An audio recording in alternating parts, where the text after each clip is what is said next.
We have a brand new dinosaur reveal for Jurassic World Evolution 3 and a new returning species to add to the roster. Let's go through the dinosaur showcase in 4 segments and discuss the model, animations, cohabitation, and more details in depth.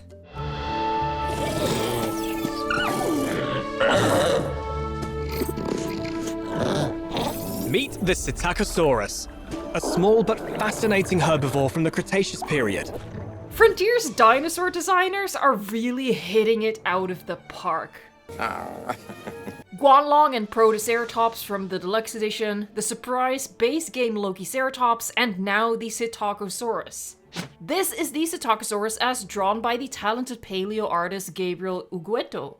And Frontier's version is basically paleo art come to life. I have seen the complaint from some people that the accurate interpretations of the new dinosaurs don't mesh too well with the Jurassic franchise aesthetic by which a lot of the classic dinosaurs are designed. While I see what they mean, I personally am very happy that Frontier's additions to the roster are informed by modern, accurate interpretations of the species. Seeing the Lokiceratops made me really excited for the next reveal, and Sitakosaurus does not disappoint, so I'm again very much looking forward to the future new species showcases. If you are as well, subscribe to the channel to stay up to date on all Jurassic World Evolution 3 news. I'm trying to figure out if there is more sexual dimorphism than the difference in pattern, but I can't spot anything without them doing a real side-by-side like what they've done for Lokiceratops and Utahraptor. I'm assuming the male is the one with the more pronounced pattern, but other than the skin, I can't discern a difference. Let me know in a comment down below if you can see a difference there. Let's have a better look at the babies and their animations.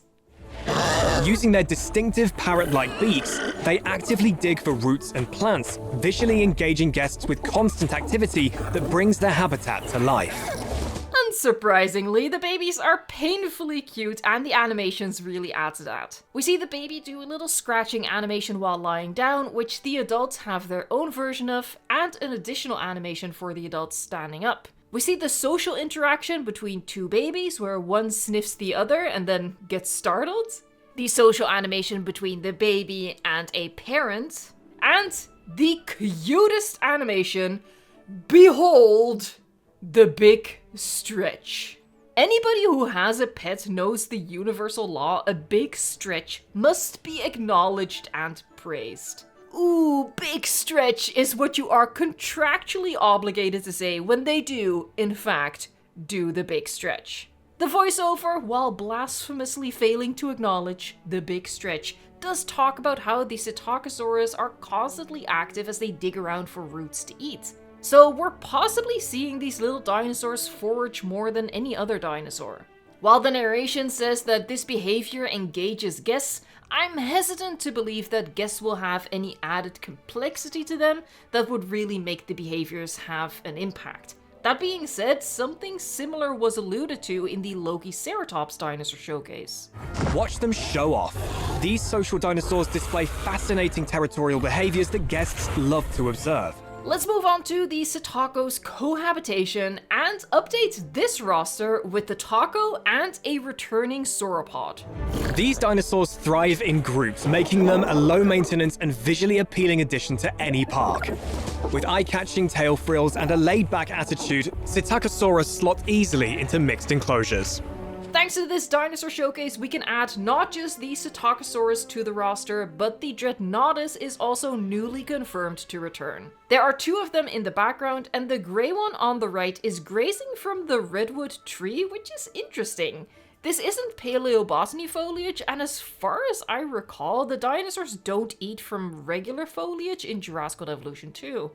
The pattern on the Dreadnoughtus to the left is different from the pattern we have in-game right now, suggesting that this is the male Dreadnoughtus. A common question I see in comments is whether the Frontier variants will return for species that have had movie canon variants added later, like the Dreadnoughtus, Giga, and Iguanodon for example. I hope these Frontier designs do return, but there's no official word on it. Back to the Sitakosaurus. Actually, no. Look at this baby Ankylosaurus first. It is absolutely adorable. And while the chubby Stegosaurus babies are my current favorite, baby Anki is challenging that first place. Okay, now we can go back to the Sitakosaurus. Okay, now we go back to the Sitakosaurus. I don't know how to say it. I keep saying it differently. Sitakosaurus. Sitakosaurus, Sitakosaurus, Sitakosaurus, Sitakosaurus, Sitakosaurus, Sitakosaurus, Sitakosaurus, Sitakosaurus. The narration said they thrive in groups, do well in mixed habitats, and that they are low maintenance with a laid-back attitude. All things I would personally expect from a dinosaur like this, and I think that's going to make them really fun and versatile additions to our parks. I have only one complaint. Let's watch the next segment and comment down below if you catch what it is. Compact, social, and full of personality, the Sitakosaurus is the ideal attraction for your next park. The Sitakosaurus seems to be reusing a lot of the sound design of the Homalocephali. Listen to this. Using their distinctive parrot-like beaks, they actively dig for roots and plants. Now, I'm a level with you. I think Homalocephali has some of the cutest sounds in the game, so I don't mind hearing more of it. Plus, the species are very similar. The same reason I'm not pressed about the Utahraptor using the Jurassic Park Velociraptor Borks. But I know that for others this will be a more important point. Again, I don't mind it personally, but I have to admit that Homalocephali has a really recognizable and unique chittering sound, and it did catch me off guard hearing it here, and it takes away some of that personality that they mentioned by not giving the Sitakosaurus a completely new and distinct set of sounds. It's 1 AM right now, so I have to whisper, but with the dinosaur showcases first showing Lokiceratops, then Utahraptor, and now Sitakosaurus, we have more evidence that Frontier is following the same pattern of alternating between new and returning species that they did for Jurassic World Evolution 2. Comment down below which returning species you hope the next showcase is about.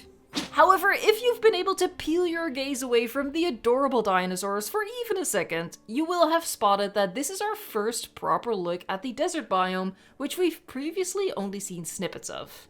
The Lokiceratops was our first look at the taiga or alpine biome. This is a fun way for the dinosaur showcases to reveal more than just the dinosaur it's focused on. I think this showcase in particular was really good, sneaking in the Dreadnoughtus reveal and showing us this biome in detail.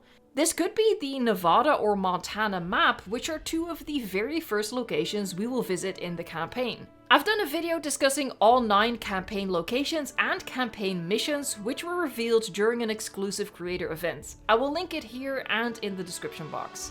Check out more news for Jurassic World Evolution 3 on the channel if you've missed something, and subscribe if you don't want to miss anything in the future. Thank you so much for watching, liking, subscribing, and until next time.